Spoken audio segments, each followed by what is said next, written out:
లైవ్లో అందుబాటులో ఉంటారు. మొదటగా అంకమ్మ చౌదరి గారు మీతో ప్రారంభిద్దాం. గత కొంతకాలంగా ఆంధ్రప్రదేశ్ రాష్ట్ర రాజకీయాలను కుదిపేసినటువంటి అంశం సాయి కృష్ణ వ్యవహారం.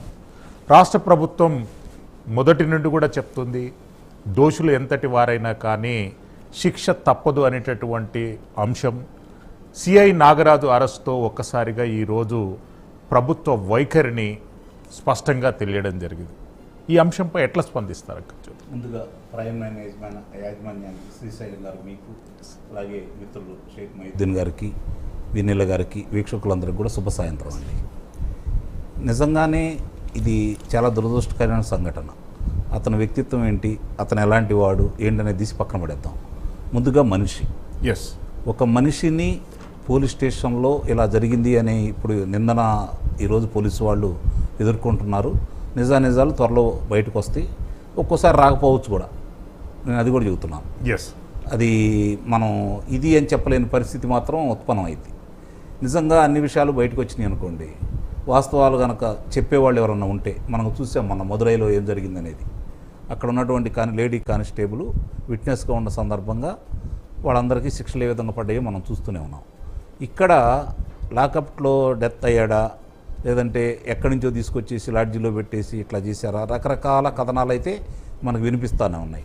25 సంవత్సరాల వయసులో 23 అభియోగాలు ఎదుర్కొని అతను ఈరోజు ఒక నేరస్తుడిగా, ఒక క్రిమినల్గా మరి అతను ఈరోజు హత్యగావించబడ్డాడు అంటే నిజంగానే ఒక్కసారి వాళ్ళ తల్లిదండ్రుల గురించి ఆలోచిద్దాం. వాళ్ళ అమ్మ విజయలక్ష్మి గారి గురించి కానీ మిగిలిన వాళ్ళ గురించి కానీ ఆలోచిస్తే నాకేమనిపిస్తుందంటే, ఈరోజు ఆమె పడే బాధ నిజంగానే అది చాలా ఇబ్బందికరమైన పరిణామం.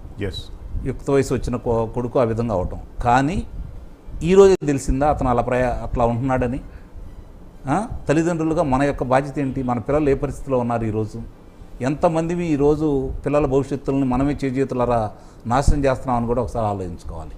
కారణం ఏంటంటే, ఎవరు పుట్టుకతోటి నాకు తెలిసినంత వరకు నేరస్తులు అయితే కారండి. నేరస్తుల కుమార్తెలు కూడా ఈరోజు ఉన్నత చదువులు చదువుకొని మంచి మంచి ఉద్యోగాలు చేస్తూ సమాజానికి ఉపయోగపడ్డ వాళ్ళు చాలామంది ఉన్నారు. మరి ఈరోజు మిగిలిన వాళ్ళు ఎందుకు ఇలా తయారవుతున్నారు? ఈ గాంజా ఏంటి, ఈ మారక ద్రవ్యాలు ఏంటి, ఈ కల్తీ మద్యం ఏంటి, ఈ విధంగా వాళ్ళు దాడులు చేయటం ఏంటి, మాట్లాడుకుంటూ మేట బరిగి బీరు సీసాలతో హత్యలు చేయటం ఏంటి, ఏ విధంగా ప్రోత్సహిస్తున్నారు? దీనికి కారకులు ఎవరు? సమయానికి కుమారుడు ఇంటికి రాకపోయినా, చదువులు చదువుకోలేకపోయినా మనం నిర్లక్ష్యం వహిస్తున్నందుకు ఈ మూల్యం వాళ్ళు ఒక్కళ్ళే కాదు కదా, సమాజం చెల్లిస్తూ ఉంది. ముఖ్యంగా ఇది ప్రక్షాళన చేయాల్సిన బాధ్యత అయితే నిస్సందేహంగా తల్లిదండ్రుల మీదే ఉంది. ఒకనాడు విద్యార్థులు ఏదైనా పొరపాటు చేస్తే, పంతులు గారు దండిస్తే, ఇంటికి వచ్చిన తర్వాత ఇలా జరిగిందంటే తల్లిదండ్రులు కొట్టేవాళ్ళు. నువ్వు ఏ తప్పు చేయకపోతే వాళ్ళు ఎందుకు అధ్యాపకులు ఈ విధంగా చేస్తారు అని చెప్పని. కానీ ఈరోజు వాళ్ళు మాట్లాడే అవకాశం లేదు.